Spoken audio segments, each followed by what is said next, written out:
तीखी बात में आपका एक बार फिर से स्वागत है। आज हम बातचीत कर रहे हैं भारतीय जनता पार्टी के वरिष्ठ नेता यशवंत सिन्हा से। डबल वरिष्ठ।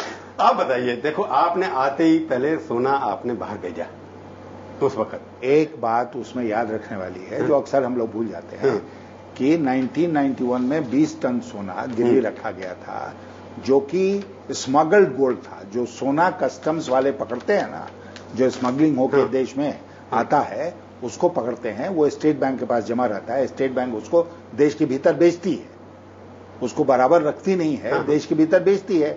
हमने सिर्फ ये परिवर्तन किया कि देश के भीतर रुपए के तुलना में बेचने $400 मिलियन का सोना आप इसको बाहर हम मॉर्गेज करते हैं, जब हमारे पास पैसे आ जाएंगे तो वापस लेते आएंगे। लेकिन एक बात लोग भूल जाते हैं कि जब हमारी सरकार चली गई और मनमोहन सिंह जी वित्त मंत्री बने, तो मनमोहन सिंह ने रिजर्व बैंक ऑफ इंडिया का जो 44 टन सोना था उसको गिरवी रखा था।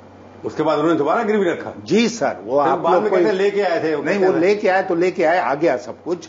लेकिन मैं ये कह रहा हूं कि 20 टन स्मगलिंग का सोना गिरवी रखने पर मेरे ऊपर लगता है कि आपने कर दिया, और मनमोहन सिंह ने 44 टन रिजर्व बैंक का सोना गिरवी रखा, उसको देश भूल गया। 1991 में जो परिस्थिति बनी थी, वो उसके लिए एक ही व्यक्ति जिम्मेदार था, वो गुजर गए हैं, उनके बारे में अब शब्द कहना ठीक नहीं होगा। लेकिन एक साल में डॉक्टर 11 महीने रहे वो। डॉक्टर आईजी नहीं, मैं वीपी सिंह की बात नहीं कर रहा हूं। डॉक्टर आईजी पटेल ने लेख लिखा जिसमें उन्होंने कहा कि राजीव गांधी जी के जो 5 वर्ष थे, उसमें उन्होंने इस ढंग से पैसे खर्च किए जैसे पैसे का कोई महत्व ही नहीं है। तो वही हो रहा है आजकल आपको? आज फिर वही हो रहा है।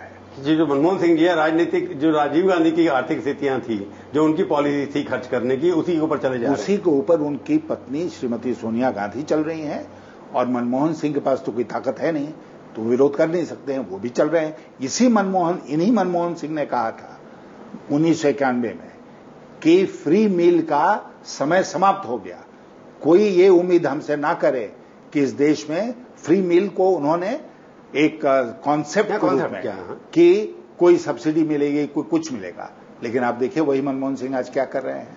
पर आपको लगता है कि सोना को अभी भी अगर मॉडरेट करें तो स्थिति बेटर हो, it can be the quickest solution? मेरे जानते आज वो स्थिति नहीं है। 2 चीज मैं स्पष्ट करना चाहता हूं। एक तो ये कि सोना गिरवी रखने की स्थिति मेरे ख्याल से नहीं आई है। नंबर 2, मैं समझता हूं कि सॉवरेन बॉन्ड, यानी कि भारत सरकार स्वयं जाकर विदेशों में कर्ज ले, अपना बॉन्ड जारी करे, ये स्थिति भी नहीं आई है। तो आपने एक जगह कहीं कहा कि सरकार में कोई फैसला लेने वाला ही नहीं है, फैसला लेने का इरादा ही नहीं है, क्या किसी तरफ इशारा कर रहे थे? 2 तरफ मैं इशारा कर रहा था। एक तो भयंकर भ्रष्टाचार के चलते सरकारी पदाधिकारी जो हैं वो अब कलम नहीं उठाते हैं, कोई फैसला नहीं करते हैं। नंबर 2, जो राजनीतिक नेतृत्व है, पॉलिटिकल लीडरशिप, जो सरकार में जिसके मुखिया मनमोहन सिंह जी हैं, वो कोई फैसला नहीं करता है। मैं आपको बताऊं, करंट अकाउंट डेफिसिट की बात हो रही है ना प्रभु जी, करंट अकाउंट डेफिसिट अगर $90 बिलियन का है तो उसमें लगभग $20 बिलियन कोल आयात का है। हम बैठे हैं कोयला के अकूत भंडार पर, और हम 18 और $20 बिलियन का कोयला इंपोर्ट कर रहे हैं हर साल। तो इससे बढ़ के विडंबना क्या हो सकती है? तो आज की आर्थिक स्थिति जो है, डेफिसिट जो कुछ भी है, उसके पीछे लगता है कि करप्शन सबसे बड़ा फैक्टर है। करप्शन बहुत बड़ा फैक्टर है। अकर्मण्यता, जैसा मैंने उसने कहा, फैसला न लेने की बात, ये दूसरा बहुत बड़ा कारण है। 1 लाख करोड़ के रोड प्रोजेक्ट्स फंसे हुए हैं। यही जयराम रमेश जी जब थे पर्यावरण मंत्री, एनवायरमेंट में रुकवा दिया था, एनवायरमेंट सब कुछ रोक दिया। देश को डुबाने में उनका बहुत बड़ा योगदान है। एक छोटा सा उदाहरण मैं आपको देता हूं। नेशनल हाईवे, इसी सरकार के मंत्री उस समय थे कमलनाथ, उन्होंने कहा 20 किलोमीटर रोड रोज बनाएंगे, रोज।